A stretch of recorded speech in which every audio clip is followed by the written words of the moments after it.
اعوذ باللہ من الشیطان الرجیم بسم اللہ الرحمن الرحیم وَلِلَّهِ عَلَى النَّاسِ حِجُّ الْبَيْتِ مَنِ اسْتَطَاعَ إِلَيْهِ سَبِيلًا وَمَنْ كَفَرَ فَإِنَّ اللَّهَ غَنِيٌّ عَنِ الْعَالَمِينَ صدق اللہ العلی العظیم۔ وعن ابی ہریرہ رضی اللہ تعالی عنہ انہ قال قال النبی صلی اللہ تعالی علیہ وسلم الحج المبرور لیس له جزاء الا الجنہ، رواہ البخاری، او کما قال النبی صلی اللہ تعالی علیہ وسلم۔ محترم بزرگوں، نوجوان بھائیوں اور عفت مآب ماں اور بہنوں، السلام علیکم ورحمۃ اللہ وبرکاتہ۔ دنیا کے کونے کونے سے اللہ رب العزت کے مہمان، حجاج کرام اللہ رب العزت کے گھر کی طرف رواں دواں۔ یہ ہر سال ہوتا ہے۔ یہ اس لیے ہے کہ اللہ رب العزت نے مسلمانوں پر حج فرض قرار دیا، لیکن کچھ شرائط کے ساتھ۔ آدمی کی اگر صحت اچھی ہے، وہاں بصحت و عافیت جانے پر قادر ہے، اور اس کے پاس مال و اسباب اتنا ہے کہ وہاں جا سکے اور اس کے پیچھے اس کے اہل خانہ ان ایام میں بہتر انداز سے زندگی گزار سکیں، تو اس پر حج فرض ہے۔ بعض لوگ ٹال مٹول کرتے ہیں، چیزوں کو ٹالتے ہیں۔ وقت جب ہو جائے، اذان ہو جائے تو نماز فرض ہے۔ رمضان کا جب چاند نکل جائے تو روزہ فرض ہے، اور آدمی جب صاحب نصاب ہو جائے، اتنی استطاعت اسے ہو جائے کہ حج کر سکے، تو حج فرض ہے۔ جو آدمی اس کو ٹالتا ہے، اس پر اللہ رب العزت کی رحمتیں اور برکتیں نہیں آتی۔ فرمایا وَلِلَّهِ عَلَى النَّاسِ حِجُّ الْبَيْتِ مَنِ اسْتَطَاعَ إِلَيْهِ سَبِيلًا۔ جو اللہ رب العزت کے گھر کے پاس وہاں پہنچنے کی استطاعت رکھتا ہو، اللہ رب العزت کی طرف سے بندوں پر فرض۔ اور فرمایا کہ جو شخص اس کا انکار کرے، ومن کفر، انکار کرنے کی ایک شکل یہ ہے کہ وہ کہے کہ حج فرض ہی نہیں ہے، وہ شخص کافر ہو جاتا ہے۔ لیکن جو شخص حج کو تو فرض قرار دے، لیکن اس میں کوتاہی کرتا جائے، وہ گنہگار ہوتا ہے۔ لیکن فرمایا کہ جو انکار کرنے والے ہیں، فإن اللہ غنی عن العالمین، اللہ رب العزت سارے جہان سے بے نیاز ہے۔ تو یہ موسم جو شروع ہو رہا ہے، حج کا موسم، آپ دیکھ رہے ہیں کہ پوری دنیا کے کونے کونے سے اللہ رب العزت کے بندے اللہ تعالیٰ کے گھر کی طرف کشاں کشاں رواں دواں ہیں۔ اور یہ بات ہم جانتے ہیں کہ اسلام میں جو عبادات قائم کی گئی ہیں، اس کا ایک بڑا مقصد اللہ رب العزت کا ذکر ہے، اس کی یاد ہے۔ نماز ہم اس لیے پڑھتے ہیں کہ فرمایا گیا اقیم الصلاۃ لذکری، نماز میرے یاد کے لیے پڑھو۔ 5 وقت آدمی نماز اس لیے پڑھتا ہے کہ وہ سفر میں ہو، حضر میں ہو، گھر میں ہو، برسر بازار ہو، تنہائی میں ہو یا اجالے میں ہو، اللہ رب العزت کا تقوی اختیار کرے، اللہ کا استحضار کرے کہ کوئی دیکھ رہا ہو نہ دیکھ رہا ہو، اللہ رب العزت میں دیکھ رہا ہے۔ ہم روزہ رکھتے ہیں تو اس کا مطلب یہ ہوتا ہے لعلکم تتقون، تاکہ تمہارے اندر اللہ کا ذکر ہو، اس کا استحضار ہو، تمہارے تقوی کی کیفیت بڑھے۔ زکوٰۃ کا مطلب بھی اللہ کا ذکر ہے، تقوی ہے۔ خذ من اموالہم صدقۃ تطہرہم وتزکیہم بہا وصلی علیہم ان صلاتک سکن لہم۔ اللہ کے نبی صلی اللہ علیہ وسلم صحابہ کرام سے زکوٰۃ لیجئے، اس سے آپ ان کے تطہیر کریں گے اور ان کا تزکیہ کریں گے، اللہ کو یاد کریں گے، ان کے اندر تقوی کی کیفیت پیدا ہوگی۔ اور یہ جو حج ہے، یہ اللہ رب العزت کا ذکر ہی ذکر ہے، اللہ کی یاد ہی یاد ہے۔ بندہ جب جاتا ہے، احرام باندھتا ہے، تو اللہ کی یاد کرتا ہے، تلبیہ شروع کر دیتا ہے، لبیک اللہم لبیک لبیک لا شریک لک لبیک ان الحمد والنعمت لک والملک لا شریک لک۔ ہم حاضر ہیں، پوری کائنات تیری ہے، بادشاہ تیری ہے، نعمتیں تیری ہیں، ہم بلا شرکت غیر تیری عبادت کرتے ہیں، ہم حاضر ہیں۔ یہ اللہ کی کبریائی، اللہ کا ذکر شروع ہو جاتا ہے یہیں سے۔ بندہ جب خانہ کعبہ کے پاس پہنچتا ہے تو اللہ کا ذکر کرتا ہے، دعائیں کرتا ہے، اللہ کو یاد کرتا ہے، روتا ہے، گڑ گڑاتا ہے، صفا مروہ کے درمیان سعی کرتا ہے تو اللہ کو یاد کرتا ہے، جب وہ ایام حج میں عرفہ میں جاتا ہے وہاں اللہ رب العزت کی بارگاہ میں روتا ہے، گڑ گڑاتا ہے، یاد کرتا ہے، مزدلفہ میں قیام کرتا ہے تو یاد کرتا ہے، رمی جمرات کرتا ہے تو اللہ کو یاد کرتا ہے۔ نبی اکرم صلی اللہ علیہ وسلم فرماتے ہیں یہ جو رمی جمرات، کنکری جو مارنے کی جو رسم چلائی گئی ہے حج میں، یہ اقامت لذکر اللہ ہے، اللہ رب العزت کے ذکر کو قائم کرنے کے لیے اللہ اکبر کہہ کے ہم کنکری مارتے ہیں۔ وہاں بندہ جاتا ہے تو دیکھتا ہے کہ پورا اللہ کا ذکر ہی ذکر ہے۔ دوسری جو کیفیت ہے وہ یہ کہ اسلام میں رہبانیت نہیں ہے، لا رہبانیت فی الاسلام۔ آدمی گوشہ نشیں ہو جائے، جنگل کی راہ لے لے، پہاڑوں پر چلا جائے، زندگی کی ہمہ ہمی سے کٹ جائے، اسلام میں منع ہے۔ تمہیں اپنے گھر کے اندر رہتے ہوئے بیوی بچوں کے مسائل سے دلچسپی رکھتے ہوئے، پڑوسیوں کی جو اذیت ہیں ان کی پریشانیوں پر صبر کرتے ہوئے، امت مسلمہ کے مسائل سے دلچسپی رکھتے ہوئے، جس ملک میں تم رہتے ہو اس ملک کے مسائل میں جوجھتے ہوئے، بندگان خدا کی خدمت کرتے ہوئے تمہیں اللہ رب العزت کی طرف جانا ہے۔ لیکن کہا کہ وقت کچھ ایسا آنا چاہیے انسان کی زندگی میں کبھی کبھی کہ اسے احتساب نفس کا موقع ملے۔ اسی لیے رمضان میں 10 دن اعتکاف ہے، ساری زندگی سے کٹ جانا، بیوی سے، بچے سے، مال سے، اسباب سے، تجارت سے، معاہدات سے، معاملات سے کٹ کر کے 10 دن اللہ رب العزت کی طرف یکسو ہوتا ہے، بندہ ابتحال کرتا ہے، گڑ گڑاتا ہے، روتا ہے، احتساب نفس کرتا ہے۔ فرمایا جس کو موقع مل جائے وہ دیوانہ وار اللہ رب العزت کی طرف آئے۔ تم ایسے آؤ جیسے فقیر آتا ہے، تم ایسا آؤ جیسے کفن بدوش آتا ہے، تم سارے مال و اسباب کو چھوڑ کر کے آؤ، آ جاؤ میری طرف۔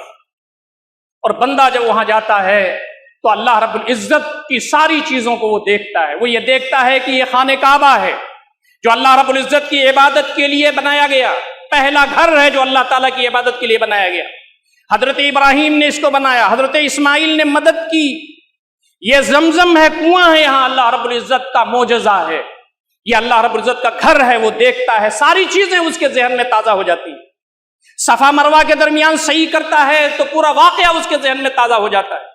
عرفہ کے میدان میں قیام کرتا ہے، رمی جمرات کرتا ہے، حج کے مناسک ادا کرتا ہے، تو پھر وہ ساری چیزیں اس کو تازہ ہو جاتی ہیں کہ بار الہ یہ وہ تیرے برگزیدہ بندے ان دیار میں پیدا ہوئے جو تیرے نزدیک بہت ہی بابرکت لوگ تھے، بار الہ ہم ان کو ریپیٹ کر کے اس کو کر کے اور تیرا نام لے کر کے یہ چاہتے ہیں کہ تو ہم سے خوش ہو جائے۔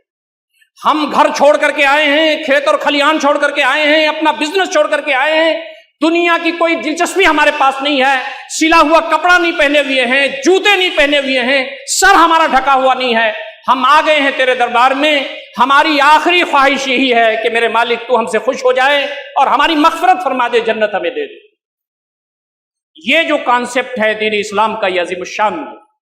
ہمیشہ آدمی کو یہ سمجھنا چاہیے کہ دنیا چند دن کی ہے، یہ ساری چیزیں جو ہمارے مطلب کی ہیں، ہمارے فائدے کی ہیں، یہ سب پارٹ ٹائم بینگ ہیں، عارضی ہیں، اور ہمیں سب چھوڑ کر کے اپنے رب کی بارگاہ میں حاضر ہونا ہے جو علیم بذات الصدور ہے، دل کی رگوں کی گہرائیوں میں اٹھنے والے وسوسوں سے واقف۔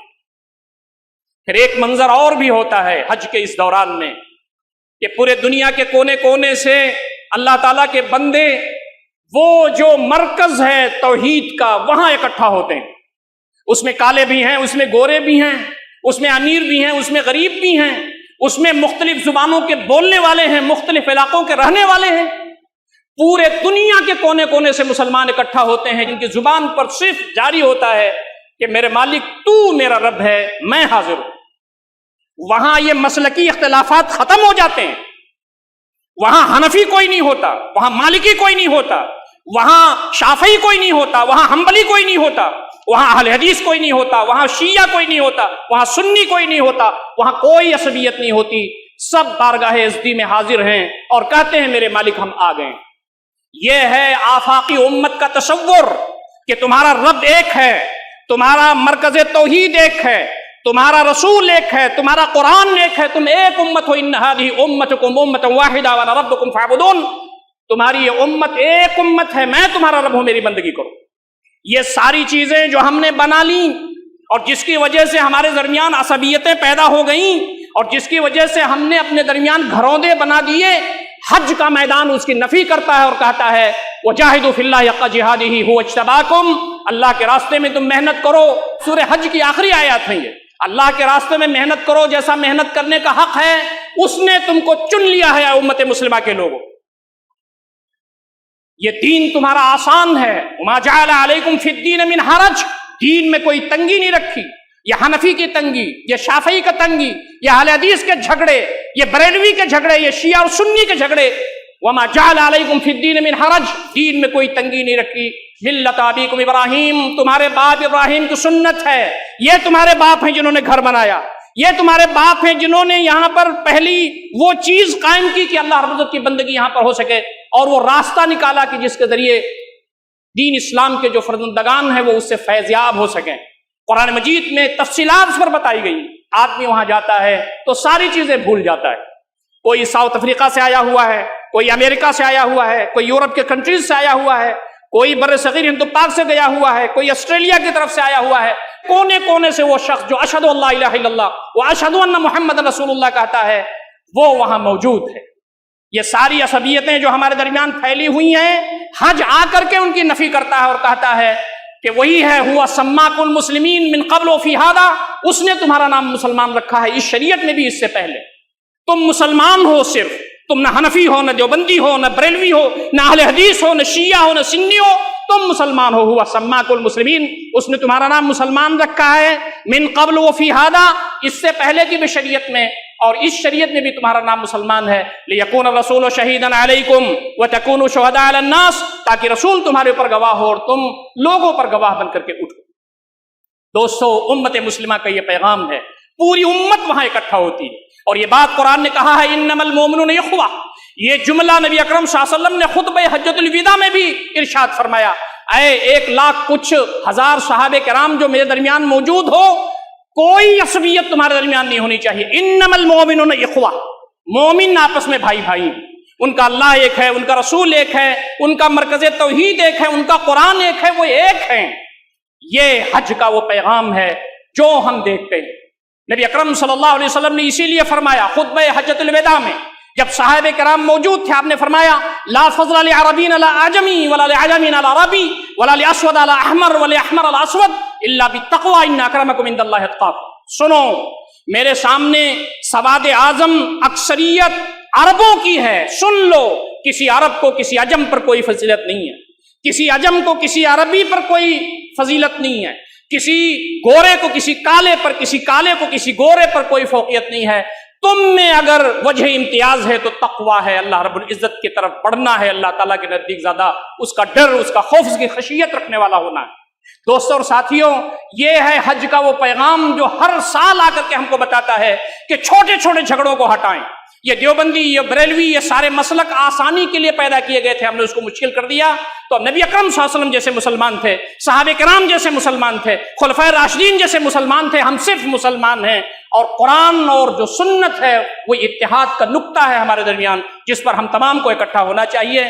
پورے دنیا کے لوگ آ رہے ہیں اور وہاں اپنی نمازیں پڑھ رہے ہیں، کوئی نیت باندھ کے نماز پڑھ رہا ہے، کوئی نیت چھوڑ کر کے نماز پڑھ رہا ہے، کوئی نیت یہاں باندھ کے نماز پڑھ رہا ہے، کوئی نیت نیچے باندھ کر کے نماز پڑھ رہا ہے، کوئی رفعتین کر رہا ہے، کوئی رفعتین نہیں کر رہا ہے، سب ایک امام کے پیچھے اللہ رب العزت کی کبریائی بیان کر رہے ہیں۔ یہ ہے امت واحدہ کا وہ تصور جو حج کے میدان میں وہاں پر دیکھنے کو ملتا ہے، یا ہماری مسجدوں میں بھی دیکھنے کو ملنا چاہیے، یا ہمارے محلے کی مسجدوں میں بھی دیکھنے کو ملنا چاہیے، یا ہمارے سماج میں بھی دیکھنے کو ملنا چاہیے۔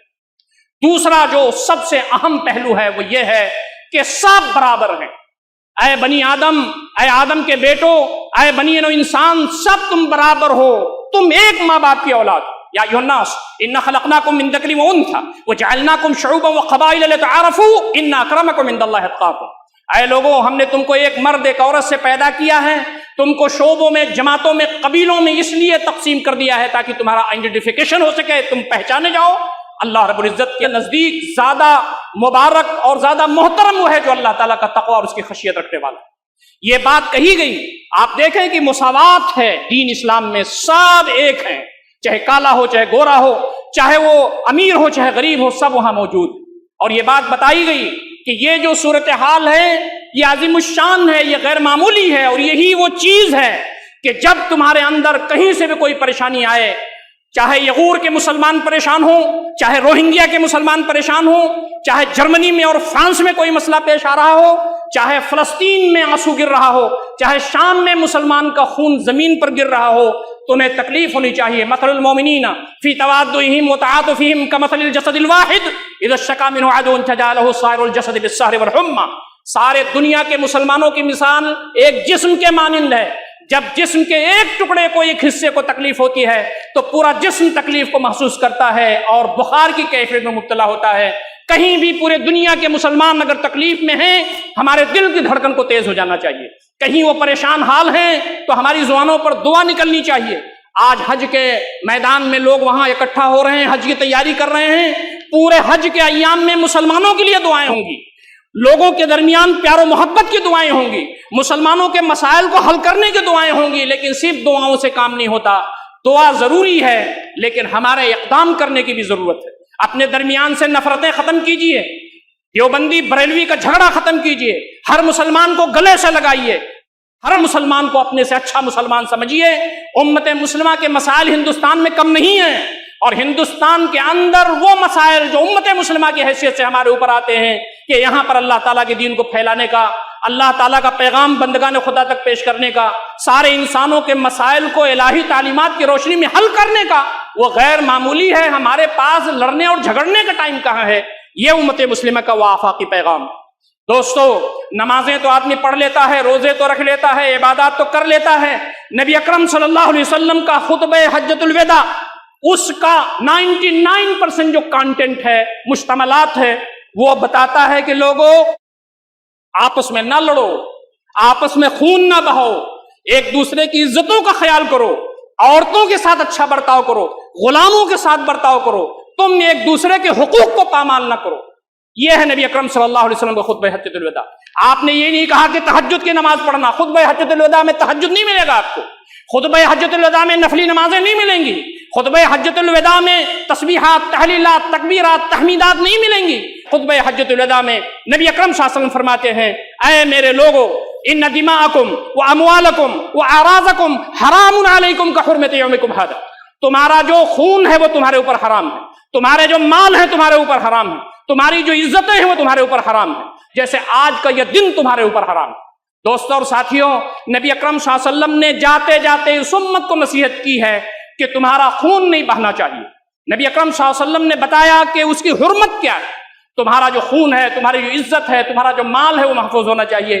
اسی لیے قرآن مجید میں ایک جگہ فرمایا گیا، من قتل نفسا بغیر نفس او فساد فی الارض فکانما قتل الناس جميعا۔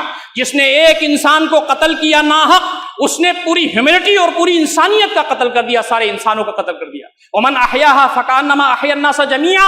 جس نے ایک انسان کی زندگی بچائی، اس نے سارے انسانوں کو گویا بچایا۔ آدمی کی حرمت کہ اس کا خون ضائع نہ جائے، اس کا خون نہ گرے ناحق، اور آدمی کا مال جو ہے محفوظ رہے، اور آدمی کی عزت و آبرو محفوظ رہے، اس کے بارے میں نبی اکرم صلی اللہ علیہ وسلم نے خطبہ حجۃ الوداع میں بتایا ہے۔ ہمارا کیا ماحول ہے، ہماری کیا صورتحال ہے، ہم لوگوں کے ساتھ کیسے روابط رکھتے ہیں، لوگوں کے ساتھ کیسے ہمارے تعلقات ہیں، ہم لوگوں کے ساتھ پیار کرتے ہیں، محبت کرتے ہیں، اپنائیت کے ساتھ رہتے ہیں، ان کے کام آتے ہیں، ان کے مسائل حل کرتے ہیں، یا ہم لوگوں سے نفرتیں کرتے ہیں، یا لوگوں کے خلاف سازشیں کرتے ہیں، یا لوگوں کے خلاف اس کے در پہ رہتے ہیں۔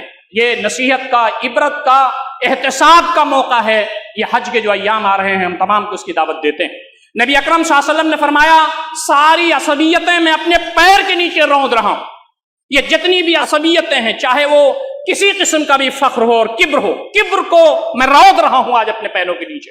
تمہارے اندر مال کا کبر ہے، تمہارے اندر اولاد کا کبر ہے، تمہارے اندر نسب کا کبر ہے، حسب کا کبر ہے، میں اس کو اپنے پیروں کے نیچے روند رہا ہوں۔ اور آپ نے یہ بھی فرمایا کہ یاد رکھو، یہ جو تمہاری خواتین بے پردہ ہو کر کے نکلتی ہیں، یہ جو تمہاری خواتین جاہلیت کے دور میں جیسے بے پردہ رہتی تھیں، کھلی ملی رہتی تھیں، اختلاط کے ساتھ رہتی تھیں، اس کو میں منع کر رہا ہوں کہ یہ چیز نہیں ہونی چاہیے۔ اپنے گھروں میں پرسکون رہو، بچوں کی تربیت کرو، ضرورت کے مطابق گھروں سے نکلو، تمہاری جو ذمہ داریاں ہیں وہ اپنی شریعت کے دائرے میں رکھتے ہوئے نکلو۔ لیکن جاہلیتی اولا میں جیسے خواتین بے پردہ ادھر ادھر نکلتی تھیں، نامحرم لوگوں سے باتیں کرتی تھیں، نہ جانے کتنی پریشانیوں میں رہتی تھی، ان کا استحصال بھی ہوتا تھا، اب وہ ختم ہو جائے گا۔ نبی اکرم صلی اللہ علیہ وسلم نے فرمایا، آپ نے اسی خطاب میں فرمایا ربا کا چلن ختم کیا جا رہا ہے، سود کے قریب تم نہ جانا، سود انسان کی مت مار دیتا ہے، اللہ تعالیٰ کی رحمت، اس کی برکت، اس کے فیضانات ختم ہو جاتے ہیں۔ آج کتنے مسلمان ہیں جو فکس ڈپوزٹ کیے ہوئے ہیں، کتنے مسلمان ہیں جو سودی کاروبار میں ہیں، کتنے مسلمان ہیں جنہوں نے سودی کاروبار کے ذریعے اپنی زندگی کو مزین کیا ہوا ہے۔ نبی اکرم صلی اللہ علیہ وسلم جو ہمارے رہنما ہیں، رہتی دنیا تک کے لیے انسانیت کے پیغمبر ہیں، آپ فرماتے ہیں ربا ختم کرنا ہے اور ربا کی کوئی بھی شکل قابل قبول نہیں ہوگی۔ نبی اکرم صلی اللہ علیہ وسلم نے اسی خطبے میں فرمایا استوصوا بالنساء خیرا، تم عورتوں کے ساتھ میری طرف سے وصیت قبول کرو کہ ان کے ساتھ تم تعلقات اچھے رکھو گے۔ یہ کمزور ہیں صنفی اعتبار سے، یہ طاقت و قوت کے اعتبار سے کمزور ہیں، ان کو اللہ رب العزت نے دوسرے قسم کی صلاحیتیں دی ہیں۔ لیکن جب آدمی زیر اثر دوسرے لوگ ہوں، چاہے وہ بچے ہوں، خواتین ہوں، ملازم ہوں، نوکر ہوں، ماتحت کام کرنے والے لوگ ہوں، تو آدمی ان کے اوپر ظلم کرتا ہے، زیادتی کرتا ہے۔ اپنے سے تو اوپر زیادتی کرتے ہوئے ذرا 100 مرتبہ سوچے گا، اس لیے کہ جہاں وہ کچھ کرے گا تو اس سے زیادہ وہ اس کے اوپر ظلم کر سکتا ہے۔ لیکن اپنے ماتحتوں کے ساتھ ظلم نہ کرو، اور خاص طریقے سے خواتین کے ساتھ۔ وہ خواتین جو ماری جاتی تھیں، پیٹی جاتی تھیں، زندہ درگور کی جاتی تھیں، سامان تجارت سمجھ کر کے بیچ دیا کرتی تھیں، نبی رحمت صلی اللہ علیہ وسلم کا عظیم الشان احسان ہے کہ آپ نے بیٹی کی شکل میں عزت دی، بہن کی شکل میں وقار دیا، بیوی کی شکل میں احترام عطا فرمایا، اور ماں کی شکل میں ان کے قدموں میں جنت ڈال دی، اور کہا کہ یہ وجہ احترام ہے، وجہ وقار ہیں، یہ تمہاری مائیں ہیں، یہ تمہاری بیویاں ہیں، یہ تمہاری بہنیں ہیں، یہ تمہاری بیٹیاں ہیں، یہ وہ ہیں جو ہمارے گھر کو جنت نشان بناتی ہیں، یہ وہ ہیں جن کے گود سے اسلام کے عظیم الشان سپوت پیدا ہوتے ہیں، یہ وہ ہیں کہ جس کے ذریعے اللہ رب العزت کا دین غالب ہوتا ہے۔ ان کی عزت کرو، ان کا احترام کرو۔ دوستوں اور ساتھیوں، آخر میں صرف اتنی بات آپ کے سامنے عرض کر سکتا ہوں، وہ یہ ذوالحجہ کا جو پہلا عشرہ ہے، نبی اکرم صلی اللہ علیہ وسلم فرماتے ہیں ان ایام سے بہتر سال بھر میں کوئی بھی دن نہیں ہے اللہ تعالیٰ کے نزدیک۔ ما من ایام العمل الصالح فیہن احب الی اللہ من هذه الایام العشر۔ نبی اکرم صلی اللہ علیہ وسلم فرماتے ہیں یہ جو 10 دن کی جو یہ سیریز ہے، اس میں اللہ رب العزت کی بارگاہ میں جو عبادات کی جاتی ہے، اللہ تعالیٰ اس کو بہت نوازتا ہے۔ ان ایام سے بہتر سال بھر نہیں۔ ایک صحابی نے کہا قال صحابی ولا الجہاد یا رسول اللہ صلی اللہ علیہ وسلم، ایک صحابی نے کہا اللہ کے نبی صلی اللہ علیہ وسلم جہاد بھی نہیں ہے؟ آپ نے فرمایا ولا الجہاد فی سبیل اللہ، اللہ کے راستے میں جہاد بھی نہیں ہے، الا رجل خرج بنفسه وماله، مگر ہاں ایک آدمی اپنی جان اور اپنا مال لے کر کے اللہ کے راستے میں نکل گیا، فلم یرجع من ذلک بشیء، پھر کچھ لے کر کے واپس نہیں آیا، وہ شہید ہو گیا۔ اس کو چھوڑ کر کے یہ ایام سارے ایام سے بہتر ہیں۔ ہمیں ان ایام میں منصوبہ بندی کرنی چاہیے کہ ہم تسبیحات پڑھیں گے، تکبیرات پڑھیں گے، تحلیلات پڑھیں گے، تحمیدات پڑھیں گے، ہم نفلی روزے رکھیں گے، قرآن مجید پڑھیں گے، اللہ کو خوش کرنے کا کام کریں گے، غربا مساکین، یتیم، لاچار، مجبور، مستحقین کی خدمت کی منصوبہ بندی کریں گے۔ 10 ایام کی منصوبہ بندی کرنے کے لیے ہم تمام کو آج ہی سے تیاری کرنی چاہیے۔ دوسری بات جو فرمائی وہ یہ کہ جو یوم عرفہ ہے یعنی 9 ذی الحجہ، اس دن اگر کوئی روزہ رکھتا ہے تو اس کا جو فائدہ ہے وہ غیر معمولی۔ نبی صلی اللہ علیہ وسلم فرماتے ہیں صیام یوم عرفہ احتسب علی اللہ ان یکفر السنۃ التي قبلہ والسنۃ التي بعدہ، میں امید رکھتا ہوں کہ عرفہ کے دن کا روزہ رکھنا 1 سال پچھلا اور 1 سال اگلا گناہ معاف کر دیتا ہے۔ ہمارے جو محدثین ہیں، جو شارح ہیں، وہ کہتے ہیں کہ اسلام کی روح یہ ہے کہ بڑے بڑے گناہ نہیں معاف ہوتے، معاملات کے، تعلقات کے، لین دین کے، چھوٹے چھوٹے جو گناہ ہیں اللہ کی جناب میں ہیں وہ معاف ہو جاتے ہیں۔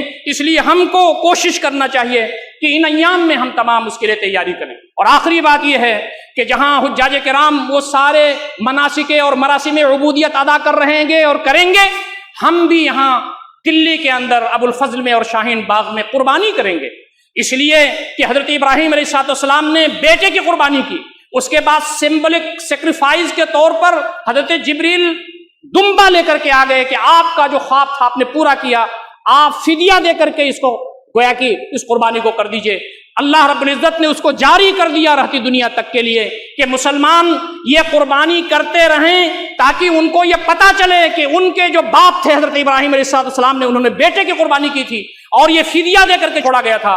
ہم بھی ہمیشہ تیار رہیں کہ ہم اپنی قربانی کے لیے تیار رہیں، اپنے بیٹوں کی قربانی کے لیے تیار رہیں، اپنے گھر بار کی قربانی کے لیے تیار رہیں۔ شہادت کی تمنا لے کر کے زندگی گزاریے۔ یہ کھا لینا، گھر بنا لینا، عیش و آئم کی زندگی گزار لینا، یہ ہمارا مطمع نظر نہیں ہے۔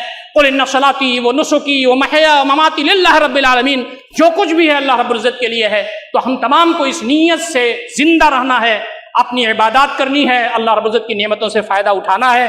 لن ینال اللہ لحومها ولا دماؤها ولکن ینالہ التقوی منکم، یہ تمہارے قربانی کے جانور کا خون یا گوشت اللہ تعالیٰ کو نہیں پہنچتا، بلکہ تمہارے دل کی رگوں کی گہرائیوں میں جو تقوی ہے، خوف ہے، خشیت الہی ہے، وہ اللہ تعالیٰ کو پہنچتا ہے۔ اللہ رب العزت ہم تمام کو ان ساری باتوں پر غور فکر کرنے اور عمل کرنے کی توفیق عنایت فرمائے۔ اقول قولی ھذا استغفر اللہ لی ولکم اجمعین واستغفروہ انہ هو الغفور الرحیم۔